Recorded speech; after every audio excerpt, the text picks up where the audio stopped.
बुलढाणा जिल्ह्यातील संग्रामपूर, शेगाव, जळगाव, जामोद तालुक्यातील शेतकऱ्यांना मागील वर्षीचा पीक विमा अद्याप मिळाला नाही। त्यामुळे शेतकऱ्यांनी बुलढाणा जिल्ह्यातील संग्रामपूर तहसील कार्यालयासमोर गेल्या 4 दिवसापासून बेमुदत उपोषण सुरू केले आहे। आज बुधवारी या उपोषणाचा 5वा दिवस असताना सुद्धा अधिकारी वर्गाने याची दखल घेतलेली नाही। काही शेतकऱ्यांना थोडी रक्कम मिळाली असून त्यामुळे शेतकऱ्यांच्या मनात विमा कंपनी विरुद्ध आणि शासनाविरुद्ध असंतोष निर्माण झाला आहे। पावसाळ्यात अतिवृष्टी झाल्यामुळे अनेक शेतकऱ्यांच्या शेतातील पिकांचं मोठं नुकसान झालं होतं। दरम्यान शेतकऱ्यांनी पीक विमा सुद्धा काढलेला होता, मात्र कंपनीने पंचनामा करूनही शेतकऱ्यांना योग्य तो मोबदला दिला नाही। त्यामुळे शेतकऱ्यांच्या मनात असंतोष निर्माण झाला आहे। म्हणून शेतकऱ्यांनी आपल्या हक्काचा पीक विमा मिळावा यासाठी संग्रामपूर तहसील कार्यालयासमोर बेमुदत उपोषण सुरू केला आहे। जोपर्यंत पीक विमा मिळत नाही तोपर्यंत उपोषण सोडणार नसल्याचा इशारा शेतकऱ्यांनी दिला आहे। खरीप 2024 प्रलंबित पीक विम्यासंदर्भात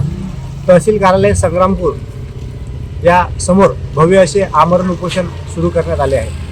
2024च्या प्रलंबित खरीप पीक विम्याला आज जवळपास 1 वर्ष पूर्ण होत आहे। अजूनही शेतकऱ्यांच्या खात्यात हा विमा आलेला नाही। आज काही शेतकऱ्यांचे क्लेम कॅल्क्युलेट झाले, परंतु तीही मदत तुटपुंजी आलेली आहे। क्षेत्रफळ जास्त असून नुकसान टक्केवारी जास्त असून तरीही शेतकऱ्यांना रक्कम कमी आलेली आहे। ही शेतकऱ्यांसोबत थट्टा आहे आणि ती आम्ही सहन करणार नाही। आणि जोपर्यंत या क्लेम झालेल्या शेतकऱ्यांना कमी रक्कम आली आहे, जोपर्यंत ही रक्कम योग्य येत नाही तोपर्यंत आम्ही या ठिकाणून हलणार नाही। जोपर्यंत शेतकऱ्यांना न्याय मिळत नाही तोपर्यंत हे आमरण उपोषण मागे येणार नाही। तोपर्यंत आम्ही तटस्थ भूमिकेत आहोत।